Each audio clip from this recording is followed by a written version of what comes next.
Good morning, good morning, good morning. Good morning to one, good morning to all, and welcome to another broadcast. And this topic is on government fraud or fraud that happens within the federal government. And today's focus will be on a few fraud schemes. Now, I'd like to thank everyone who attended and left comments and engaged in the last broadcast, which was the state of the Black man and woman with special guest King BJ, who dropped many, many nuggets. So if you have not already, please make sure that you go and subscribe to his page for more informative and valuable information. Thank you to all of my subscribers and those that come by to support the channel. You are appreciated. So, let's begin. What is fraud? According to federal law, it is any intentional deception or misrepresentation used to benefit yourself or someone else. This is a textbook definition. And misrepresentation, that does not include a mistake. Misrepresentation is intentional, meaning you know exactly what you are stating and or writing to be untrue.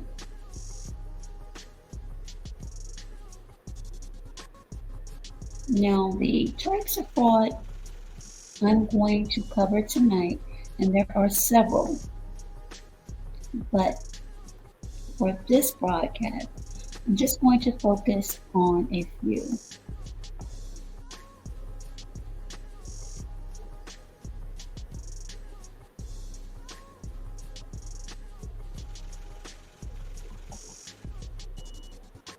SSI,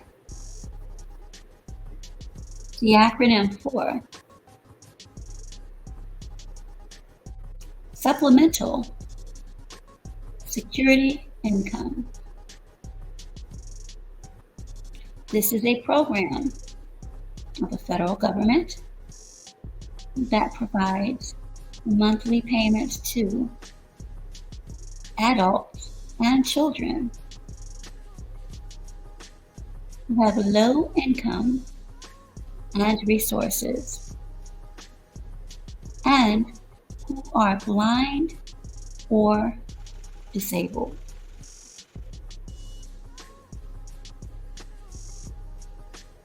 There are eligibility requirements and an application. And the application, many times, if their fraud is committed and detected.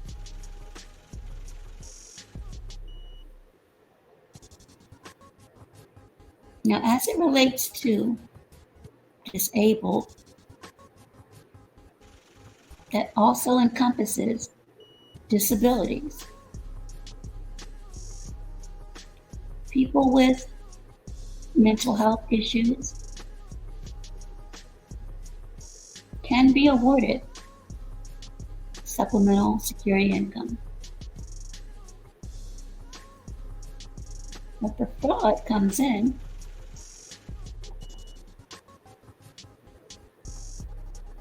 if you intentionally misrepresent your illnesses.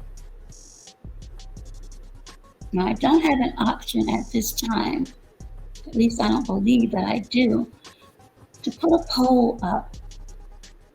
But the question I have is, do you or anyone that you know or may have heard feign or make up mental illnesses in order to receive this government benefit? You are welcome to leave your responses in the comment section, and to those who will listen to the replay, you can leave your comments there. But the answer is yes. Many do, and many are caught.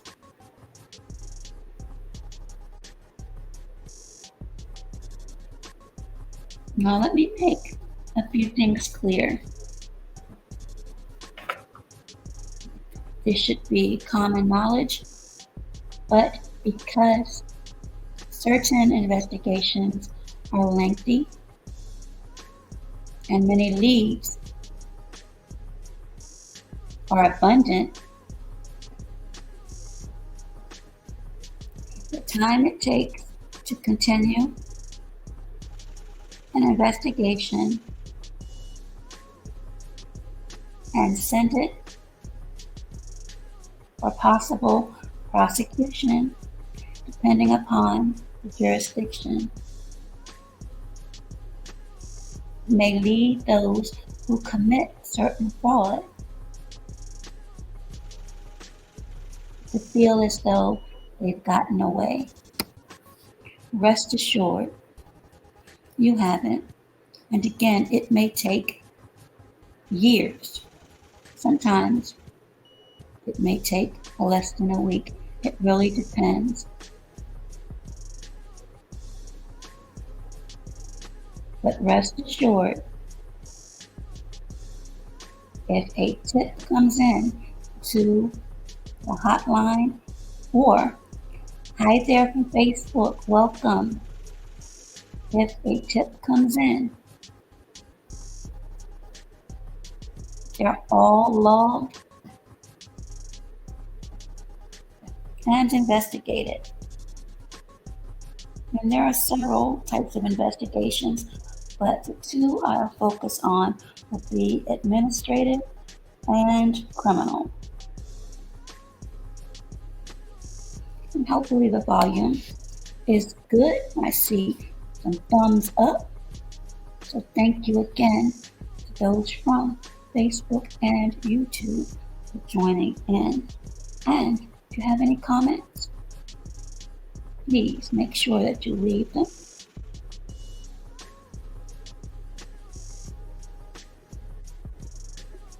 Next we have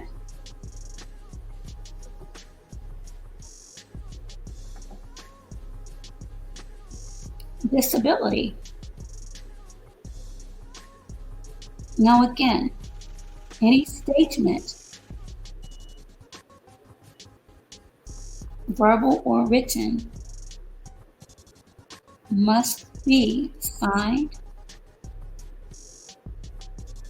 under the penalty of perjury, meaning you must attest to the truthfulness of your statements, albeit written or verbal. Again, I am not speaking upon mistakes. I'm speaking on the intentional statement made. This includes information that is omitted that may constitute as fraud. The Office of Inspector General mission statement overall is to combat waste, abuse, and fraud. And each year, billions of dollars are accounted for on those very items.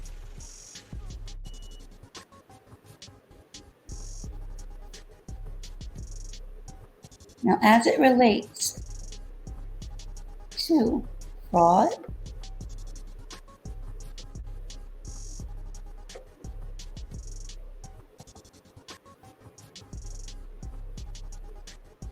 this is a large area. This is a claims form.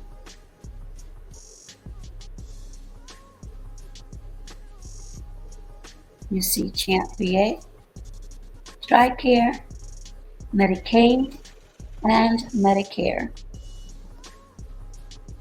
Now, with this type of fraud, it's very lucrative to those perpetrators in that they will submit these forms, and some of them, until caught, will get away with billing for the same item and or service 2 or 3 times. For example, motor scooters. There are many recipients, and this is relating to the VA, Veterans Administration, where many recipients have need for motor scooters. Now, one of the cases, and there have been several, but one of the cases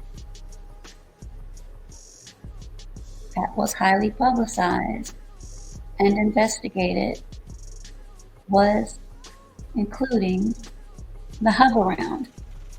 I'm not sure of how many people remember the Hover-Round, but that was a very popular scooter that helped those get around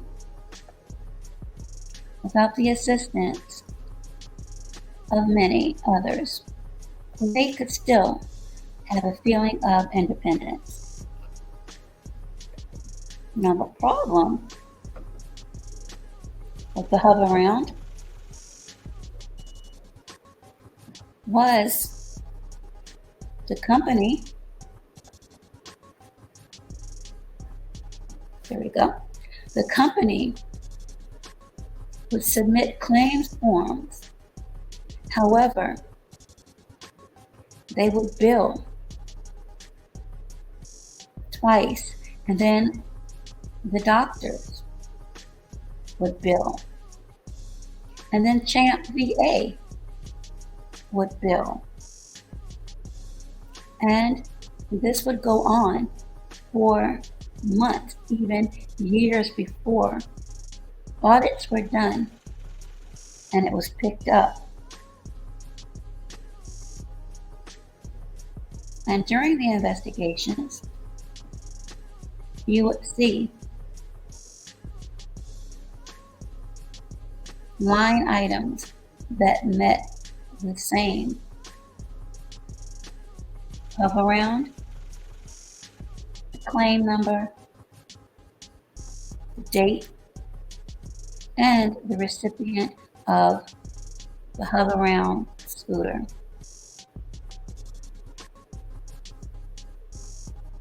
These devices cost over $3,000.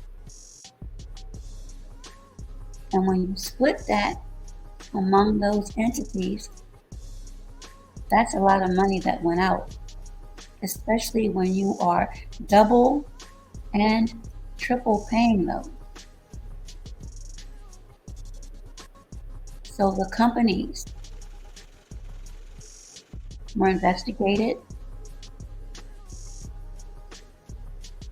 and subsequently prosecuted. The owners had to not only face jail time, but they were ordered to pay full restitution. That's just one of the types of fraud that went on. And you have to keep in mind, contract fraud is very prevalent at the VA and many agencies, but for all intents and purposes for this broadcast, this is focusing on the VA. Next,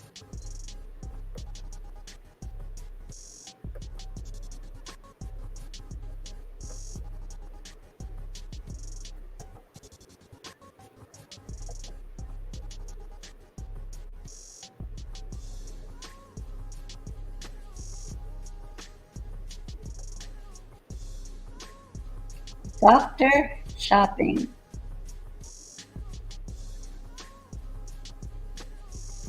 Does anyone have any clue as to what doctor shopping is and the elements of doctor shopping?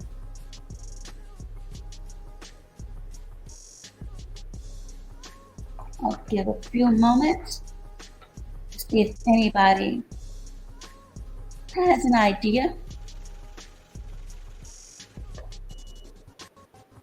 And they can go ahead and place their guesses or perhaps answers in the comment section.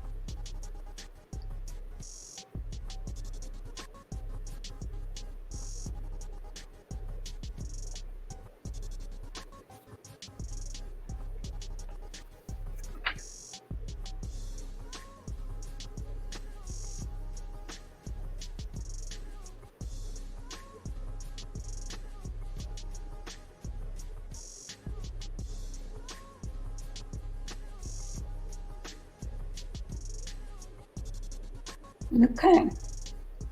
Doctor shopping is the practice of exhausting all medications prescribed by your specialist or primary care physician. And if it is a controlled substance, and there are time frames in which they can be dispensed again. And if you are either using more than the prescribed dosage and you run out prior to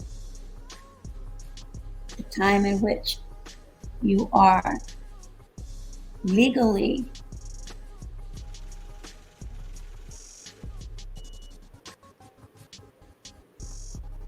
looking at this comment, when you are legally given, what did this comment say? Doctor shopping. Yes, doctor shopping. When you are legally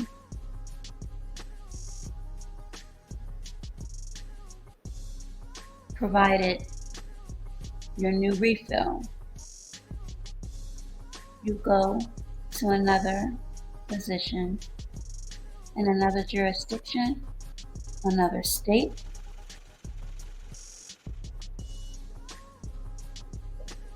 and get your refill earlier than legally ready.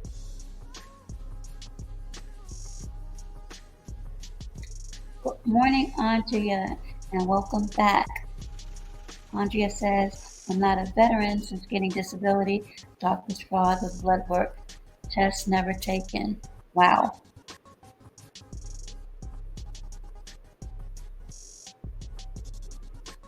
That's a true statement that you made there. Now, with doctor shopping, these cases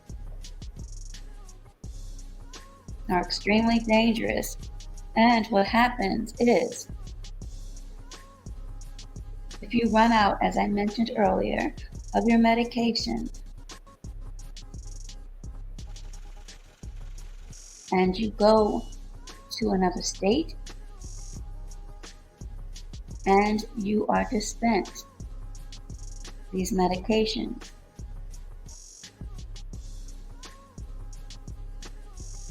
before you are legally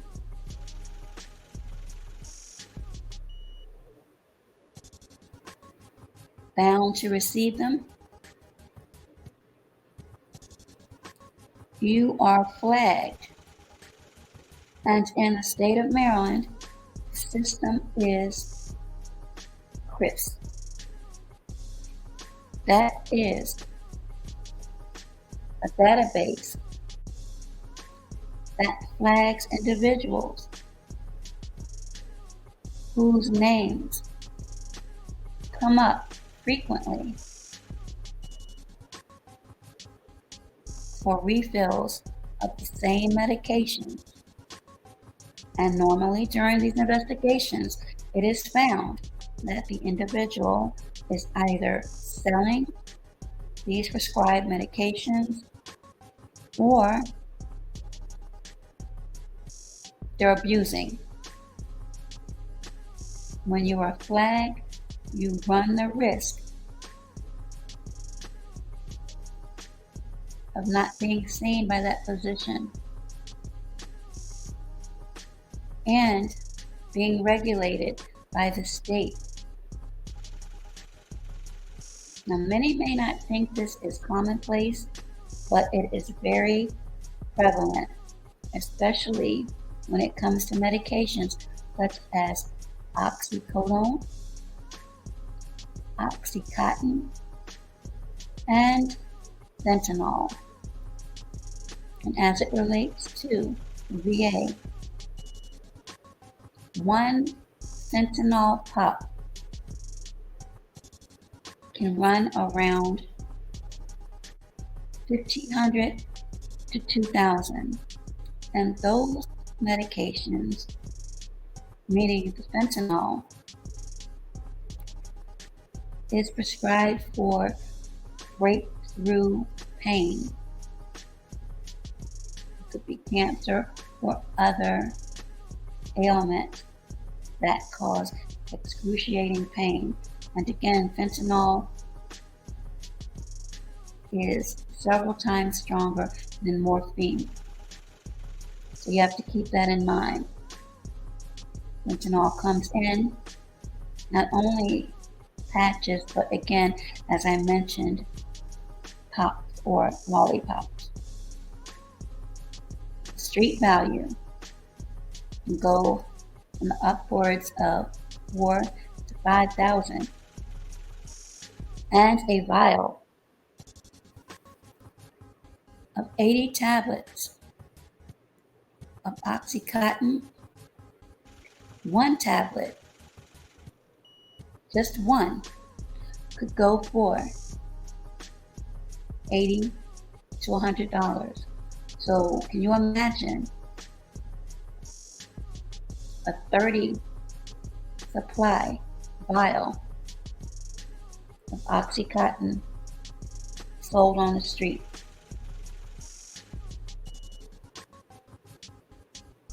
Big business.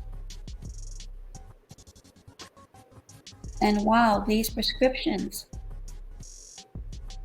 are absolutely valid because of pain, and that's another portion of fraud, pain management, because people are suffering from pain from injuries sustained. The problem is it enough for one to go through the amount of medications given in 30 days. Or are these conditions that are diagnosed by doctors legitimate? And when I say legitimate in the fact of writing these scripts.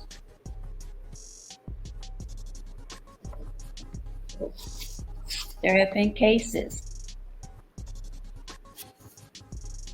several cases, and I mentioned this on another live, but it's noteworthy as it relates to doctor shopping,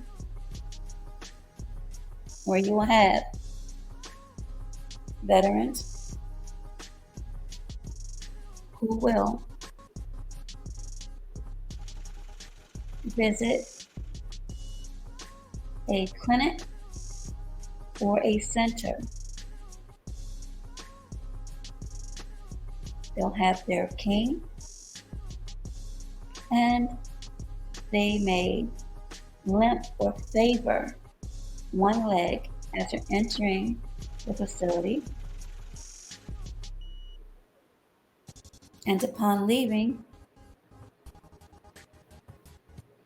they will be observed limping or favoring a leg until they reach their vehicle, place their cane or walking aid in the vehicle. However, once they get home or to their next destination, there is no limp, nor use of the walking aid.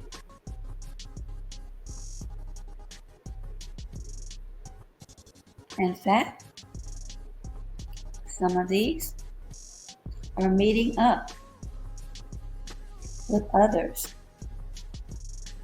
to sell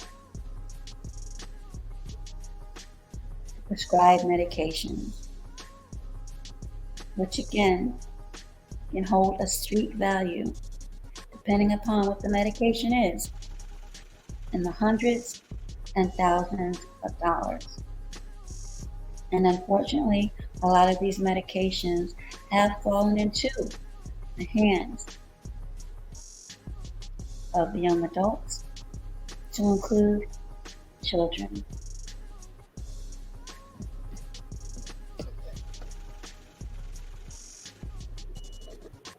Next type of fraud, and there's so many,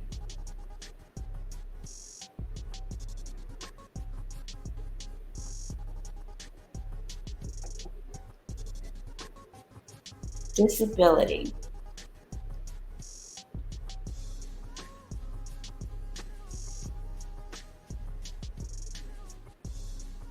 Disability claims for service-connected injuries can range from 10%, 30%, and 100%. Each monthly payment to the veteran or their dependent, which are called DIC recipients,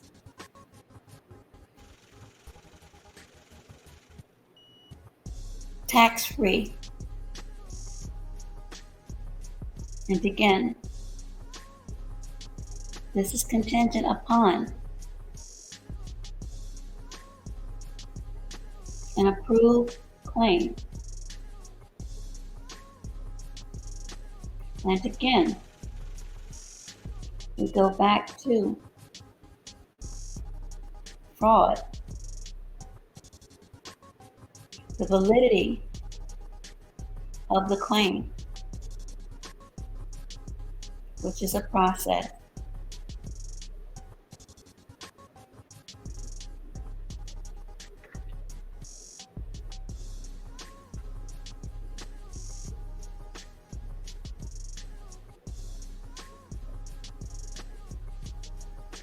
You have to have a qualifying disability.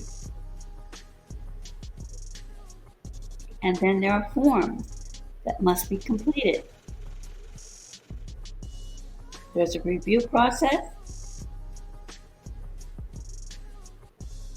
which will either be granted or denied. If denied, there is an appeal process where the final determination is made. Of those granted, there have been some that have been reversed based on fraud, meaning the individual or the representative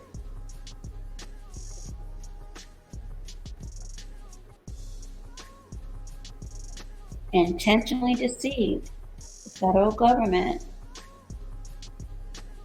by using misrepresentation.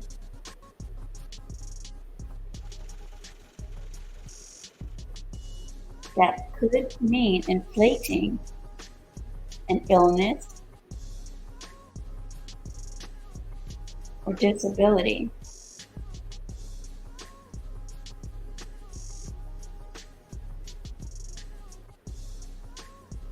Or omitting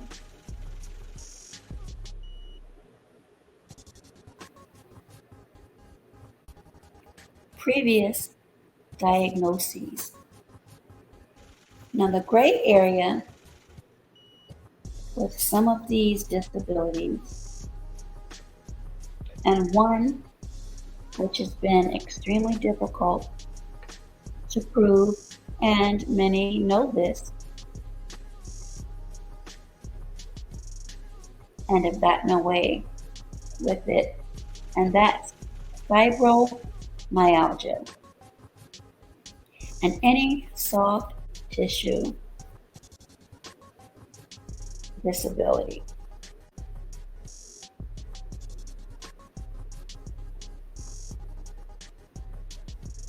Fibromyalgia, for most, isn't every day. You have your good days and your bad days. So when investigations are launched, and again, people who are under the radar and are being watched, you're not watched for 2 weeks. You're watched for months for patterns. So you cannot write up a subpoena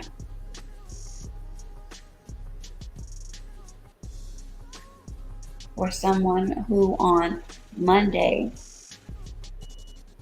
needs to use a walker or need the assistance of others to help with basic needs. And then Wednesday, you may see walking around the neighborhood. It doesn't work like that for certain medical conditions. But if you have a condition where you are confined to a wheelchair, but you're out 2-3 times a week playing hoops, and there have been cases to show just that.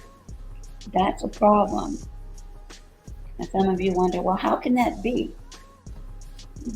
That is possible when you have doctors on the payroll.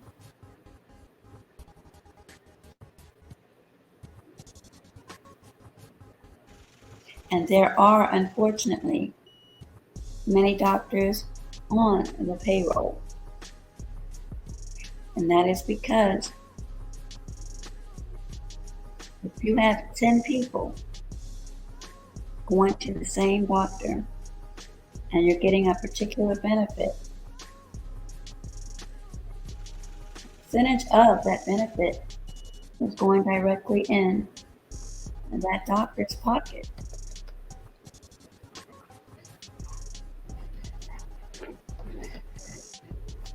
So that is another difficult but prevalent type of fraud that occurred.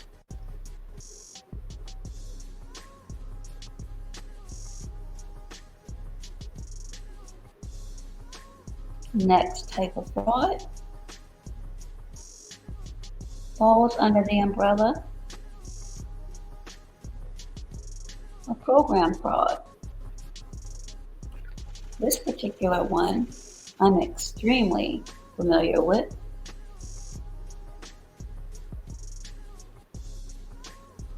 It was given to me, and I took the baton and ran with it. This includes cross-referencing with the Social Security Administration.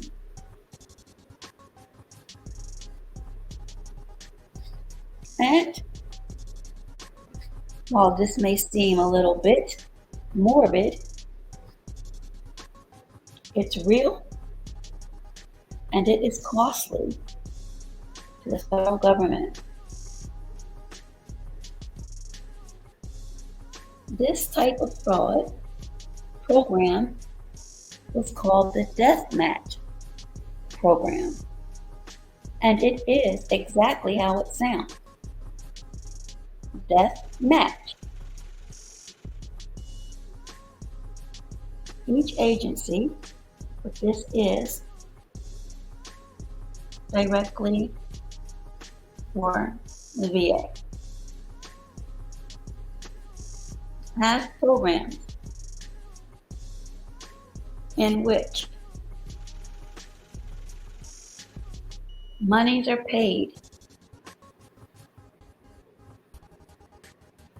for disabled veterans or veterans granted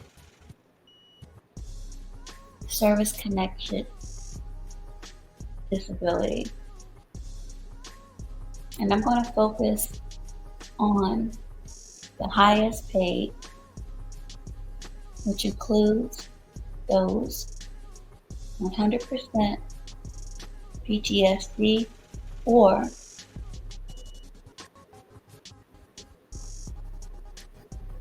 paraplegics or amputees.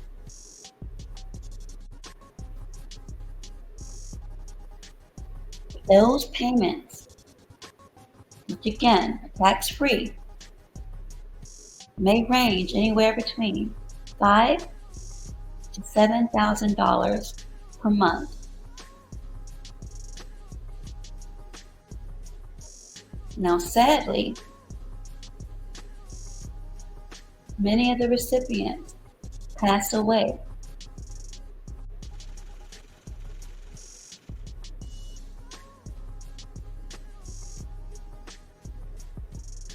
Once the individual passes away, notification is supposed to be made so that the payments will cease. However, that is not always the case.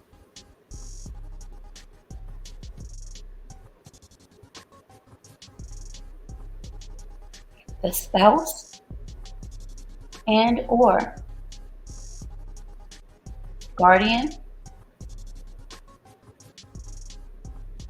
who has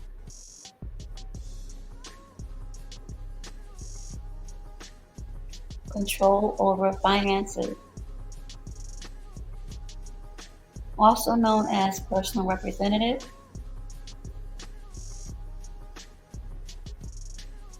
do not report those deaths, and the payments continue, either electronically or via Treasury check. Now, this is one of the worst types of frauds because, as I said, 100% could equal between $5,000 to $7,000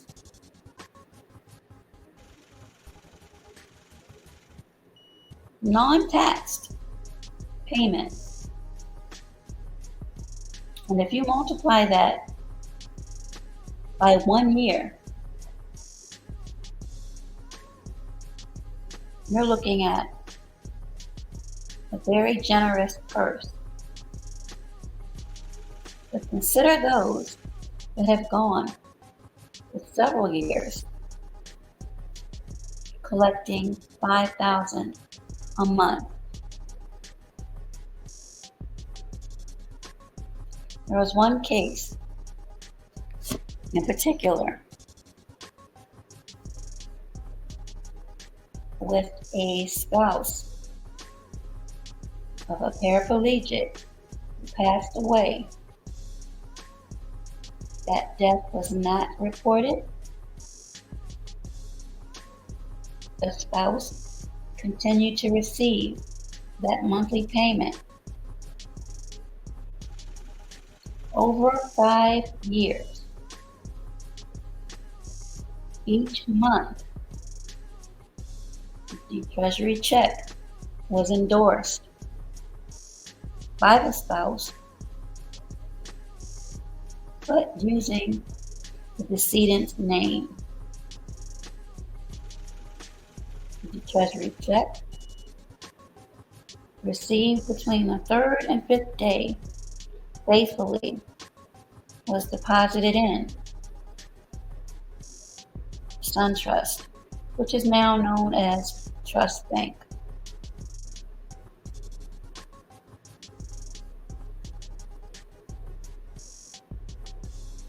There's a program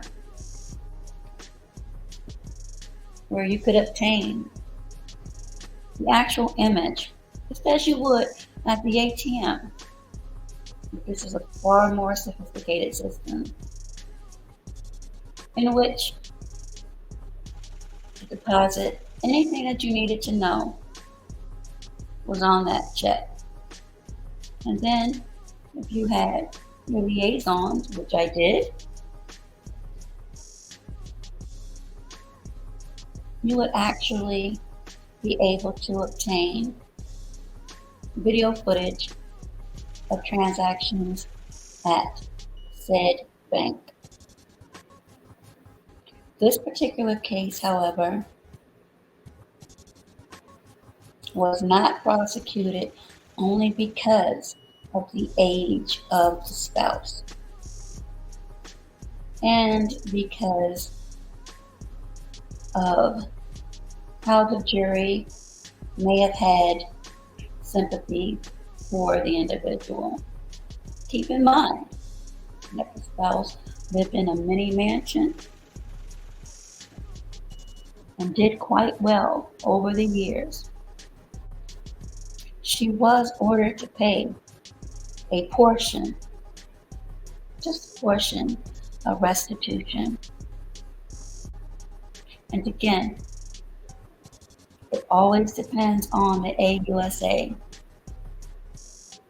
which is the Assistant United States Attorney.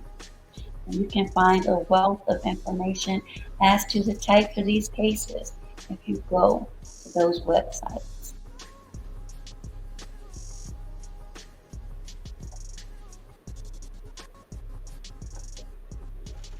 Yes, indeed, Miss Andrea. So the premise of the death match is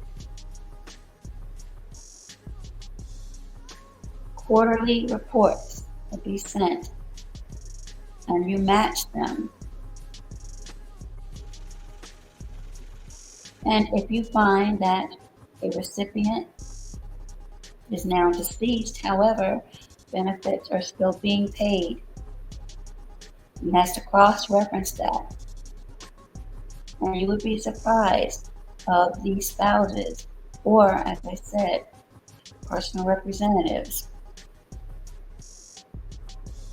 that will continue to receive such payments and never report the deaths to whatever agency is providing that benefit, in this case, the VA, and cross-referencing with Social Security. And there are times where you had fraudsters double dipping, meaning still receiving these payments not only from the VA but the Social Security Administration. And depending upon what jurisdiction, each check would be considered a count. And there were some actually prosecuted for that. So if you received 6 months worth of checks, that's 6 counts. Southern Virginia would prosecute. There was no threshold. So again, death match, matching up those receiving benefits, 100% service connected, 5,000 to 7,000 per month, and deaths not being reported, but checks being endorsed by the decedent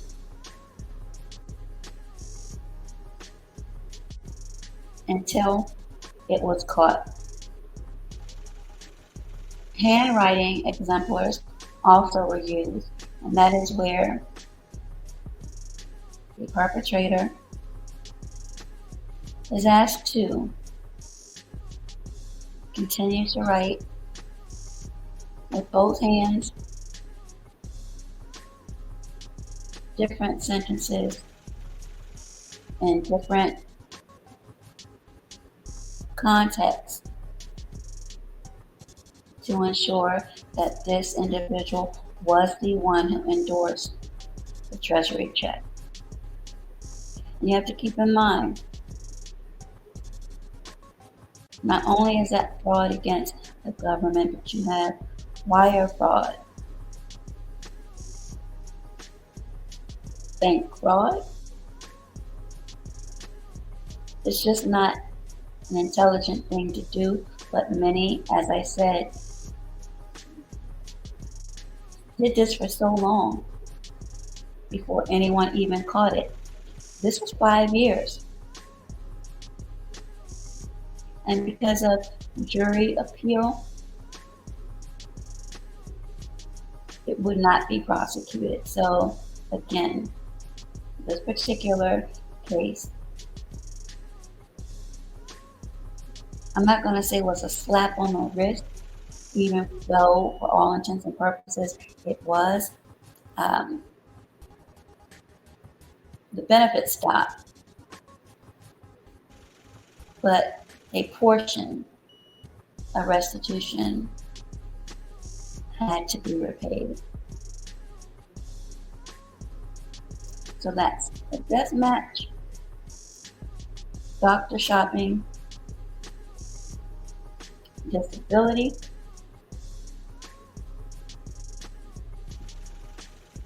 next up,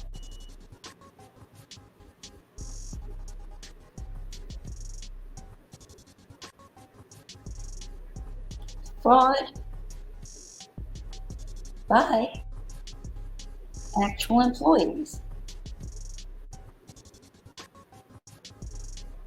All federal positions Let me see what Miss Andrea says. Without doctor's visit nor receiving medications. Absolutely, Andrea.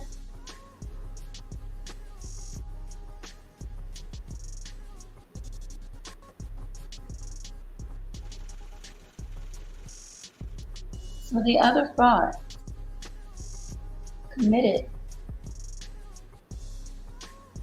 has been by the hands of those within the agencies. And this is government-wide.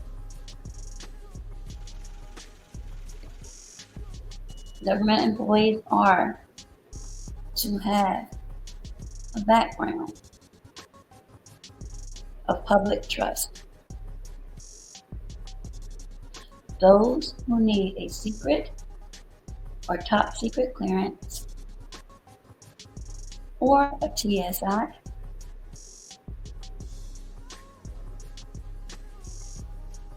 or a lifetime poly, which many agents chose not to even go through that because they want to know everything about your past from 18 on up. And most 18-year-olds, not all, but many, were involved in some pretty risque behaviors. And if you want that part of your life to go to the grave with you, a lifetime poly, it's something one would not agree to, and many would not. Now, these types of fraud cases were administrative investigations that often led to, unfortunately, demotions up to termination. Because remember, you're in a position of public trust.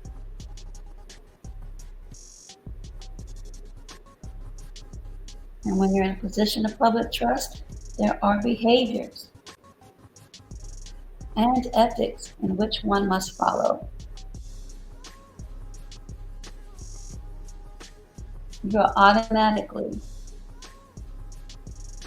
well, it depends on your position, but most are automatically provided travel cards.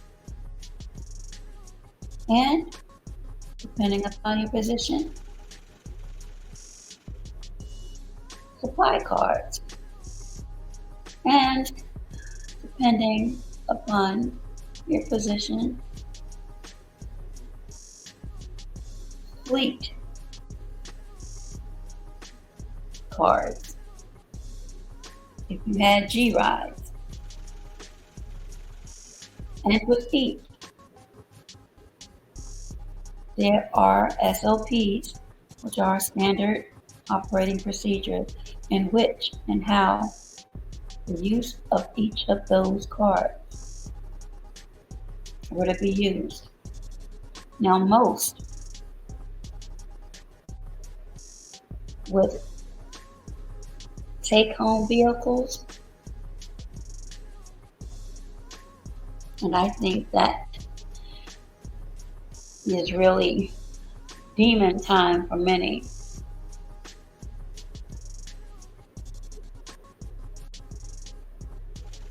Take-home vehicles are just that. You take them home when you come back to work, or you take them home, you go to whatever investigation or search warrant, and that vehicle is to come straight back to the office. Unfortunately, there were some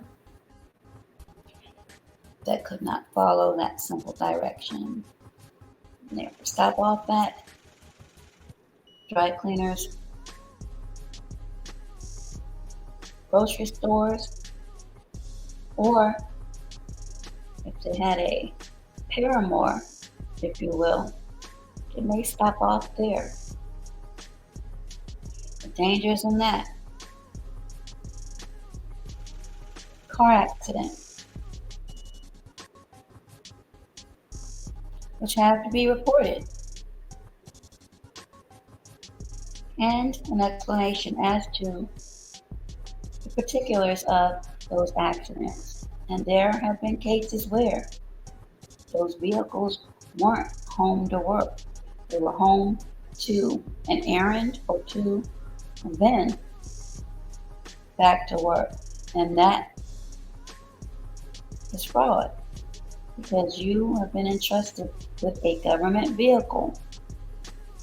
You signed a document stating the vehicle would only be used for home work purposes. There's a lot of responsibility in certain capacities within the government. You are entrusted with vehicles, property of the United States federal government. And if you deviate from those, your punishment could again lead up to demotion, suspension, up to termination, which will stay on your record. Putting the wrong type of fuel in a G-Ride or government vehicle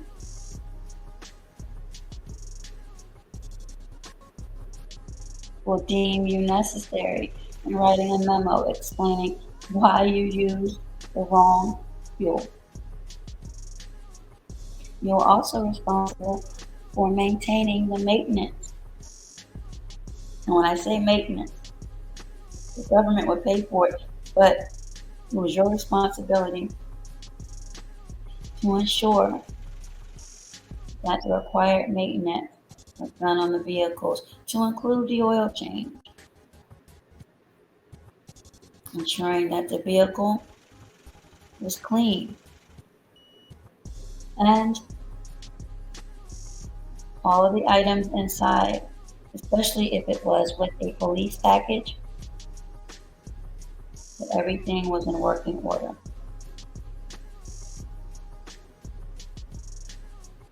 Travel cards. This is where many get caught up. And most of the excuses in these administrative investigations were, you go shopping and you have food items or clothing items,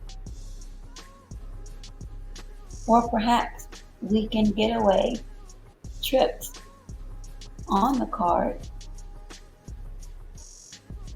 And when it comes back and the statement is reviewed,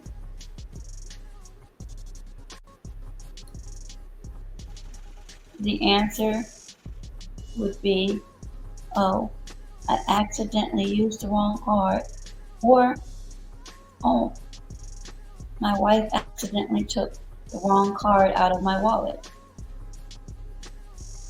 Again, upon being issued that card, you sign a document attesting that you are being provided this card. This card should be in your possession, and you, the employee, are responsible for any charges placed on this card. There have been many escorted off of government grounds for the misuse of a government issued card.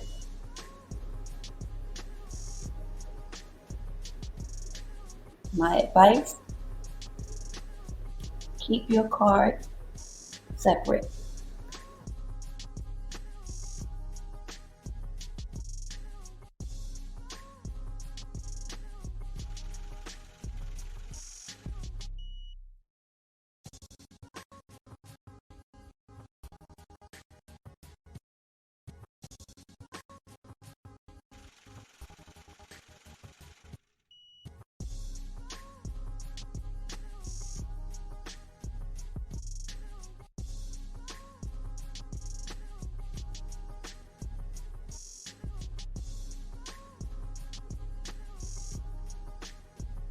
So those are administrative type frauds.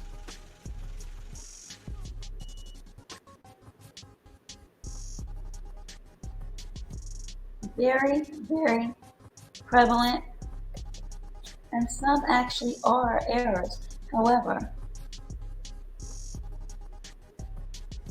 you are entrusted, and I mentioned earlier, public trust.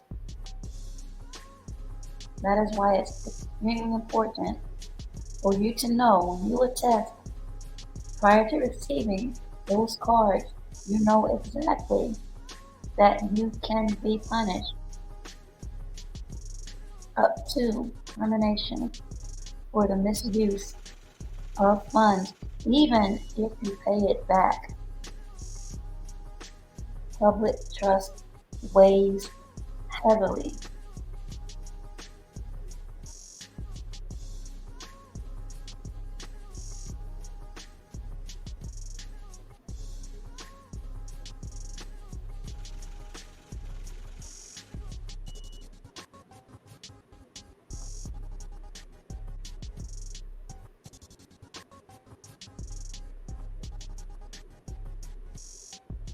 So, you have disability.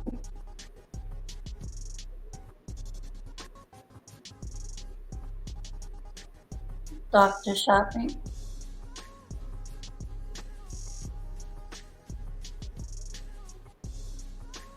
Contract, where it relates to double billing, triple billing for Medicare, Medicaid, TRICARE, and CHAMP, the VA. You have the death match,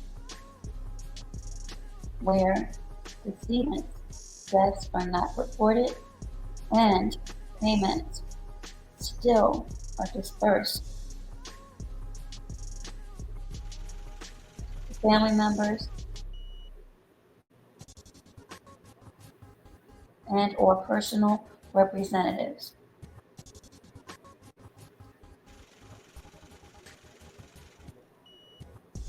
Benefit fraud.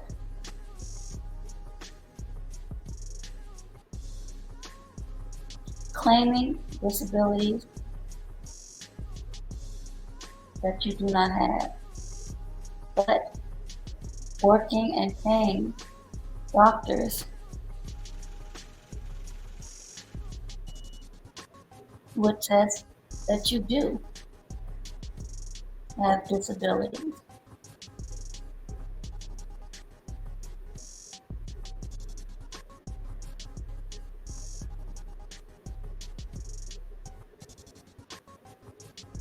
Selling prescribed medication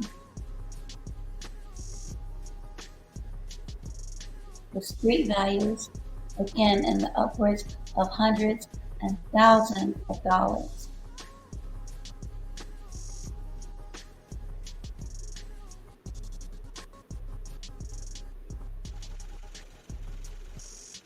Other types of fraud: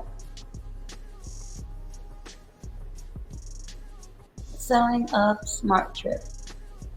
And for those who may not understand or know what SmartTrip is, those are Metro cards where you're giving a monthly stipend to use the transit system. There are many who would sell their cards to non-government employees. Some of these sales were done on eBay. Again, it took time, but many were caught, and they too lost their jobs.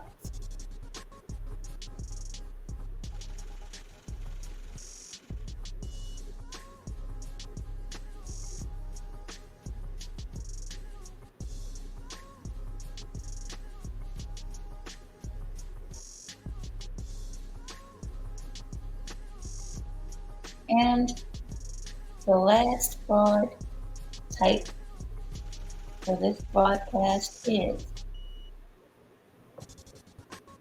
workmen's compensation. Workmen's compensation. You get injured on the job and you're out of work for an unknown period of time.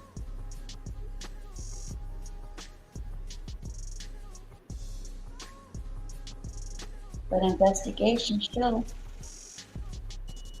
not only are you able to work, you've been out, involved in activities in which your paperwork stated you weren't able to do.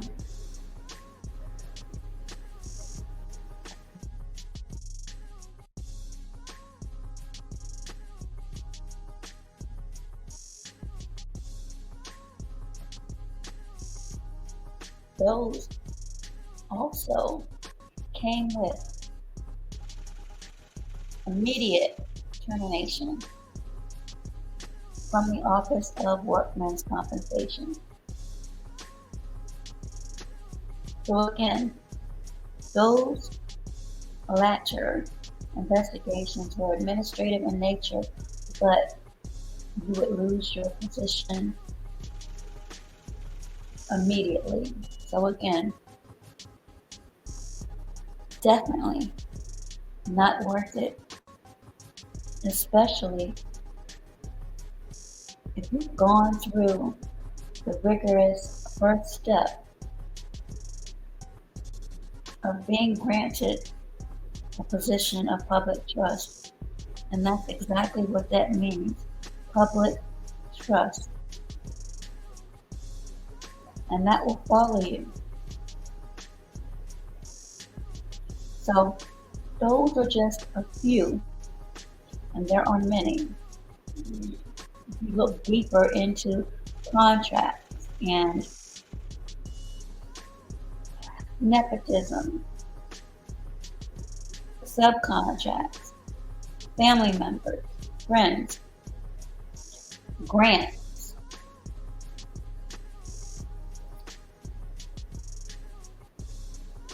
VA loans, educational grants. There is a plethora of different types of fraud that goes on into the federal government, many times, unfortunately, at the hands of its own employees. Not to mention using your cards that you're being entrusted with for travel and going outside of your jurisdiction, or booking accommodations outside your per diem.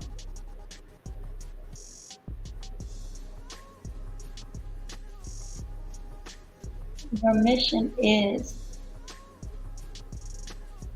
to investigate crimes,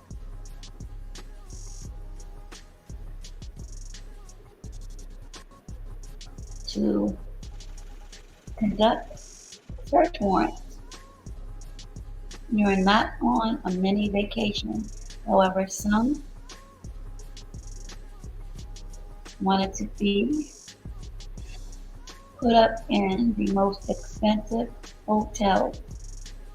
And again, this is something that you sign and you know upon receiving your card. You are to stay within per diem, depending upon the jurisdiction for which you're traveling. And again, when you fail to follow those rules, there are consequences, especially if you hold higher tier clearances. So that is a brief overview of just some of the types of fraud, waste, and abuse that can be found in the federal government agencies. But this broadcast was more so as it relates to the VA. And again, there are many, many more. I only touched on a few in hopes that those listening, either now or on the replay, understand just because you or someone you may know appear to be getting away with receiving government benefits or funds, it may take time. But investigations are being done. And depending upon the jurisdiction and the severity, benefits could stop immediately. You may be ordered to pay full or a portion of restitution. It all depends on the individual. So it's very important when you are completing your forms and before you sign it, and to test too, all of the statements are true to the best of your knowledge, that the statements are absolutely true and to the best of your knowledge before the ink dries.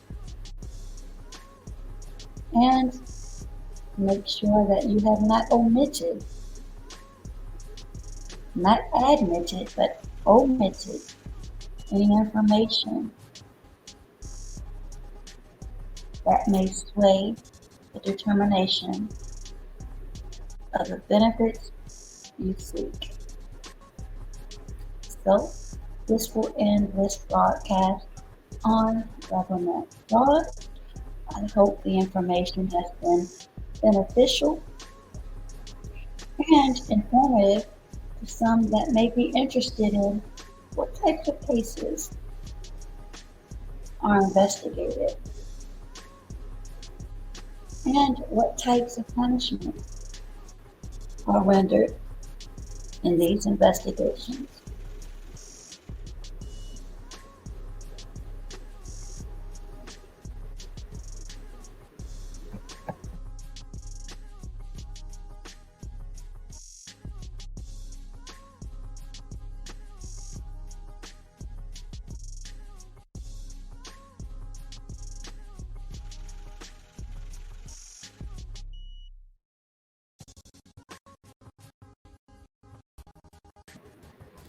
Thank you for joining and enjoy the remainder of your morning and or night, depending upon where you are on the globe. Thank you to Facebook and YouTube for joining in. I will see and or hear from you virtually again real soon.